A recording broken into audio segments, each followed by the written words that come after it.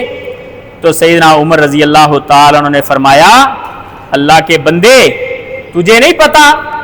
کہ جو شخص اللہ کے نبی کی بات کی نافرمانی کرتا ہے اور اللہ کے نبی کی بات کو سننے کے بعد بھی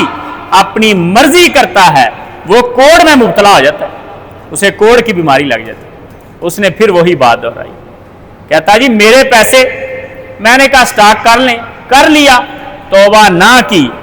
تو ابو یحییٰ فرماتے ہیں فَلَقَدْ رَأَيْتُ مَوْلَى مَجْزُومًا، بعد میں نے اپنی آنکھوں سے دیکھا کہ وہ غلام کوڑ زدہ ہو گیا، اس کو کوڑ کی بیماری نے لے لیا، اور نبی کریم صلی اللہ علیہ وسلم کی موجودگی میں بھی یہ معاملہ ہوا۔ نبی کریم صلی اللہ علیہ وسلم کے سامنے ایک بندہ کھانا کھا رہا، آپ نے فرمایا کل بیمینک، اپنے دائیں ہاتھ کے ساتھ کھا۔ وہ آگے سے بہانہ بنانے لگا، کہنے لگا لا استطیع، میرے پاس استطاعت نہیں ہے دائیں ہاتھ سے کھانے کی، میں بائیں ہاتھ سے کھاتا ہوں۔ نبی علیہ الصلوۃ والسلام نے فرمایا لستطعت، تو استطاعت رکھے گا بھی نہیں۔ تو راوی کہتے ہیں کہ بعد میں اس کی اس بات کی وجہ سے اور نبی کریم صلی اللہ علیہ وسلم کے فرمان کی وجہ سے ہم نے دیکھا کہ اس کا دایاں ہاتھ شل ہو گیا، اس کے بعد اس کا دایاں ہاتھ اٹھتا ہی نہیں تھا، کیونکہ نبی علیہ الصلوۃ والسلام کی بات کے سامنے اس نے اپنی بات پیش کی۔ اور عبداللہ ابن عباس نے فرمایا کہ کیا تمہیں اللہ سے ڈر نہیں لگتا کہ اللہ کے نبی کی بات آئے اور تم آگے سے اپنی بات پیش کرنا شروع کر دو؟ تمہیں تیار رہنا چاہیے کہ تمہیں زمین میں دنسایا جا سکتا ہے اس جرم کی وجہ سے، اس جرم کی وجہ سے تمہارے اوپر عذاب نازل ہو سکتے ہیں اور تمہیں زمین میں دنسایا جا سکتا ہے کہ اللہ کے نبی کے فرمان کے سامنے تم اپنی بات پیش کرتے ہو۔ اور سیدنا عبداللہ ابن عمر کا معروف واقعہ، جب انہوں نے کہا لا تمنعوا اماء اللہ عن المساجد، اللہ کی بندیوں کو مسجد جانے سے نہ روکو، اور ان کے بیٹے نے کہا حضرت جی آپ کے دور میں بات اور تھی، مردوں کے اندر حیا تھی، عورتیں پردہ کرتی تھیں، عورتیں خوشبوئیں نہیں لگاتی تھی، وقت بدل گیا ہے، میں تو منع کروں گا۔ تو عبداللہ ابن عمر نے کہا احدثک حدیث رسول اللہ صلی اللہ علیہ وسلم وانت تقول کذا وکذا، میں تجھے اللہ کے نبی کا فرمان سنا رہا ہوں اور تو مجھے ادھر ادھر کی باتیں سنا رہا ہے، اور بڑا سخت رد عمل دیا۔ راوی کہتے ہیں حضرت عبداللہ ابن عمر نے فسبہ سبا شدیدا، اسے برا بلا کہا اور اس کے ساتھ بات نہیں کی۔ یہ نبی علیہ الصلوۃ والسلام کے صحاب تھے جو آپ کی بات کو حرف آخر سمجھتے تھے، اور ان کا یہ نظریہ تھا کہ جہاں پہ اللہ کے نبی کی بات آ گئی وہاں سامنے کسی اور کی بات کی کوئی وقت نہیں، چاہے وہ کتنی بڑی شخصیت ہو۔ اور نمبر 3، ان حالات میں رجوع کا تیسرا کام یہ ہے کہ تقوی اختیار کی، اور اللہ رب العزت نے قرآن مجید میں فرمایا وَمَن يَتَّقِ اللَّهَ يَجْعَل لَّهُ مَخْرَجًا وَيَرْزُقْهُ مِنْ حَيْثُ لَا يَحْتَسِبُ، کہ جو بندہ تقوی اختیار کرتا ہے اللہ رب العزت بڑی سے بڑی آزمائش سے نکلنے کا راستہ اس کے لیے ہموار کر دیتا، اور ان سیلابوں سے، ان پانیوں سے اور خشک سالی سے، یعنی کیسی قسمت اور کیسا نصیب اور کیسے مقدر اور کیسے اعمال ہیں ہمارے کہ آدھا سال خشک سالی اور آدھا سال سیلاب۔ کیا یہ اللہ رب العزت کا عذاب نہیں ہے؟ اس سے بچنے کا ایک ہی طریقہ ہے کہ ہم تقوی اختیار کریں، اور تقوی اختیار کرنے کے بعد چوتھا کام ہم یہ کریں کہ ایسے اعمال سے بچیں جو اللہ کے عذاب کو لازم کرنے والے، کیونکہ اللہ رب العزت نے فرمایا وَمَا أَصَابَكُم مِّن مُّصِيبَةٍ فَبِمَا كَسَبَتْ أَيْدِيكُمْ وَيَعْفُو عَن كَثِيرٍ، کہ جتنی بھی مصیبتیں تمہارے اوپر آتی ہیں وہ تمہارے ہاتھوں کی کمائی، اپنے اعمال کا نتیجہ ہے۔ ایسے اعمال سے بچیں جو دنیاوی سزاؤں کو واجب کرنے والے، اور اللہ رب العزت سے گناہوں کی معافی مانگیں، کیونکہ اللہ رب العزت نے ایک بڑا خوبصورت اصول قرآن مجید میں بیان کر دیا، فرمایا وَمَا كَانَ اللَّهُ لِيُعَذِّبَهُمْ وَأَنْتَ فِيهِمْ وَمَا كَانَ اللَّهُ مُعَذِّبَهُمْ وَهُمْ يَسْتَغْفِرُونَ، فرمایا اللہ کے نبی آپ کی برکت سے آپ کی امت کو 2 اعزاز ہم نے دے دی۔ پہلا اعزاز کہ جب تک آپ ان میں موجود ہیں تب تک ان کو عذاب نہیں ہوگا، یہ اللہ کے نبی کی برکت تھی. اللہ رب العزت نے کہہ دیا اے پیغمبر جب تک آپ کا وجود ہے اور آپ ان میں موجود ہیں تب تک ہم انہیں عذاب نہیں دیں. اور دوسرا اعزاز یہ وما کان اللہ معذبہم وہم یستغفرون، اللہ کے بندو اللہ کے نبی تو چلے گئے، اب عذاب سے بچنے کا ایک ہی طریقہ باقی رہ گیا. وما کان اللہ معذبہم وہم یستغفرون، جب تک اللہ سے معافی مانگتے رہو گے عذاب نہیں آئے. معافی کا سلسلہ نہ ٹوٹنے دیا کریں، اللہ رب العزت سے استغفار کرتے رہا کریں. اور سیدنا فضالہ بن عبید رضی اللہ تعالیٰ عنہ فرماتے ہیں کہ نبی کریم صلی اللہ علیہ وسلم نے فرمایا العبد آمن من عذاب اللہ مستغفر اللہ، بندہ تب تک اللہ کے عذاب سے محفوظ رہتا ہے جب تک استغفار کرتا رہے. ہم کیسے لوگ ہیں کہ عذاب آنے کے بعد دیکھنے کے بعد بھی ہمارا ایمان نہیں جاگتا. ہم انجوائے کرنے کے لیے چلے جاتے ہیں کہ راوی کے پل پہ جا کے دیکھتے ہیں پانی کیسا لگتا ہے. اللہ رب العزت کی طرف رجوع کریں، استغفار کریں، اور بسا اوقات آیا ہوا عذاب بھی ٹل جاتا ہے استغفار کی وجہ سے. اور یہ بات یاد رکھیں کہ نیک اعمال کا سلسلہ پہلے سے زیادہ جاری کر دیا کریں. عذاب کی صورت پتہ نہیں چلتا کہ کب عذاب کس طریقے سے آپ پر آ جائے. اپنے آپ کو محفوظ تصور نہ کریں کہ ہم تو لاہور کے سینٹر میں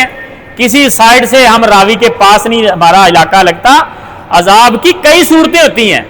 آج جو کھیت تباہ اور برباد ہوں گے کل مہنگے چاول کی صورت میں ہمارے لیے عذاب ہو. ہمارے وہ بھائی جو اس سیلاب میں شہید ہو رہے کیونکہ اللہ رب العزت نے شہید کر، اور وہ اموال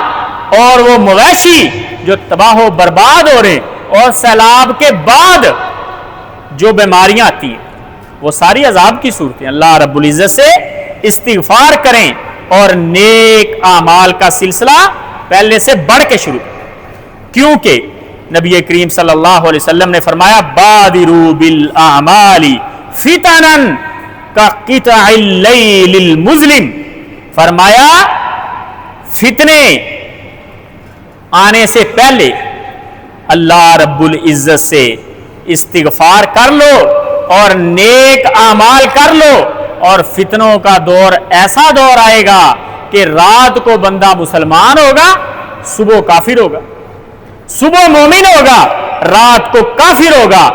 دنیا کے بدلے میں. اور جب بھوک آتی ہے پھر ایسی NGOs وہ متحرک ہو جاتی ہیں ایسے علاقوں میں جہاں فاقہ اور غربت آتی ہے، اور وہاں پہ لوگوں کو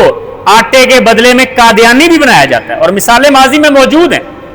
اور وہاں پر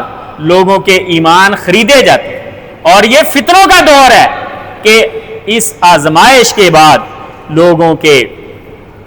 ایمان وہ خطرے میں پڑ جاتے ہیں، اور اللہ رب العزت کے سامنے اپنے نیک اعمال کو وسیلے کے طور پہ پیش کریں. ہم میں سے زیادہ تر لوگوں کو اس واقعے کا پتہ ہے، بچوں کو بھی پتہ ہے، اسکول کی کتابوں میں پڑھا ہوا ہے کہ 3 بندے جو غار میں پھنس گئے تھے، اور یہ صحیح روایت، انہوں نے اپنے نیک اعمال کا وسیلہ دیا اور اللہ رب العزت نے اس پتھر کو ہٹا دیا. اپنے نیک اعمال ان کا وسیلہ اللہ رب العزت کی طرف پیش کریں اور اللہ سے پناہ مانگیں. اور اس کا ایک فائدہ یہ بھی ہوگا کہ ہماری کیسٹ چل جائے گی ذہن میں کہ کیا کوئی نیک اعمال ایسے ہیں بھی جو ہم پیش کر سکیں اللہ کے سامنے. تجربہ کیا کریں کبھی کبھار کہ اللہ رب العزت کے سامنے پیش کرنے والا کوئی عمل ہے بھلا نکلتا ہے. اگر نہیں نکلتا تو اللہ سے معافی مانگیں اور عزم کریں کہ کوئی ایک ایسا انوکھا عمل جو آپ کے اور آپ کے رب کے درمیان میں ہو، وہ دنیا میں عذاب کے سامنے پیش کرنے والا ہو اور قیامت والے دن جہنم سے آزادی کے لیے اللہ کے سامنے پیش کرنے والا. کوئی ایک ایسا عمل تیار کریں، یہ بھی فائدہ ہوگا اس کا. اور صدقہ خیرات کریں. نبی کریم صلی اللہ علیہ وسلم نے فرمایا ان صدقۃ السر لا تطفئ غضب الرب، مخفی صدقہ جو لوگوں کے سامنے ظاہر کر کے نہ کیا جائے، اندر کھاتے کیا جائے، فرمایا وہ اللہ کے غصے کو ٹھنڈا کر دیتا. اللہ کے غصے کو ٹھنڈا کریں اور اللہ رب العزت سے دعائیں کریں۔ اللہ رب العزت ہمارے جان کی، ہمارے اموال کی، ہمارے مسلمانوں کی، ہمارے ملک کی، ہمارے ایمان کی، ہماری فصلوں کی اور ہماری صحت کی حفاظت فرمائے۔ اللہ رب العزت ہمیں ایمان کی حالت میں سلامت رکھے اور اللہ رب العزت ہمارا حامی و ناصر ہو۔